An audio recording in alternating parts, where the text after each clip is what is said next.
मैं नरेश पार्षद, वर्तमान पार्षद प्रतिनिधि वार्ड नंबर 13 से हूँ। जो मैं आया, बच्चों से पता चला कि भाई 1 हफ्ते से ये धरने पे बैठे हैं, ठंड का टाइम है और वीसी साहब इनकी कोई समस्या का समाधान नहीं कर रहे। तो मैं इनसे मिला, इनसे मुलाकात हुई, इन्होंने अपनी बताई।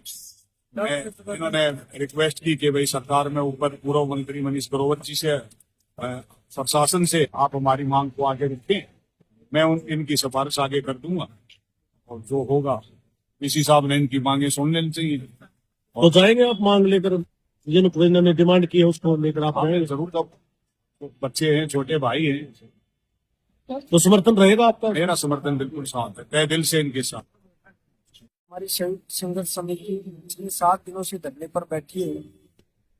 इस गंभीर मुद्दे पर वीसी साहब ने तो कोई संज्ञान नहीं लिया, लेकिन जिले के डीसी उपायुक्त माध्यम से जो संज्ञान लिया गया और उन्होंने एसडीएफ के माध्यम से जो हमारी मीटिंग कल अपने दफ्तर में बैठाकर बुलाई, तो उन्होंने स्पष्ट शब्दों में कहा कि भारत एक लोकतांत्रिक प्रजातांत्रिक देश है।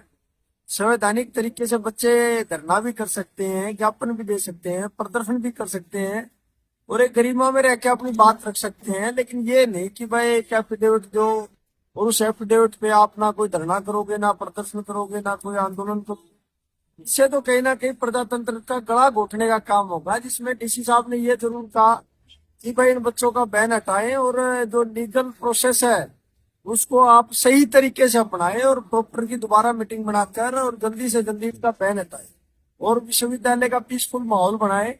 और जो हमारे द्वारा जो रिप्रेजेंटेशन दी थी, उन्होंने सीटीएम साहब के माध्यम से तुरंत ही वहां से यानी कि अपनी तरफ से रिकमेंड कर और भाई हायर अथॉरिटी गवर्नर साहब और मुख्यमंत्री को हमारी रिप्रेजेंटेशन भेजने का काम किया। और उन्होंने एक आश्वासन दिया कि कोई भी व्यक्ति दोषी है, वो कितने बड़े पद के ऊपर बैठा हो, अगर उसने कोई गुनाह किया है तो वो बच नहीं सकता, उसके खिलाफ इंक्वायरी इंस्टीट्यूट होती है। तो आपकी प्रशासन की तरफ से कोई बात हुई है एमडीयू यूनिवर्सिटी के? देखो, एमडी यूनिवर्सिटी प्रशासन की तरफ से एक तानाशाह रवैया अपना रखा है, जिसमें हम धन्यवाद करते हैं। हमारे मौके के जो पार्षद प्रतिनिधि हैं श्री नरेश कुमार काला जी, वो हमारे बीच में आए हैं। इन्होंने बड़ा गंभीर हृदय दिखाया कि भाई ठंड का मौसम है, बच्चे खुले आसमान के नीचे बैठे हैं और भाई इन बच्चों की बात सुननी चाहिए वीसी साहब को।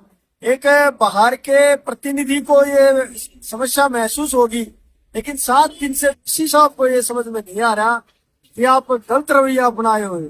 आप मुखिया हो, आप बड़े हो परिवार के, आप थोड़े बड़े व्यक्ति हो, आप चुको थोड़े बच्चों के सामने सही चीजों के लिए, लेकिन ये नहीं कि आप बच्चों का गला घोटने का काम करो।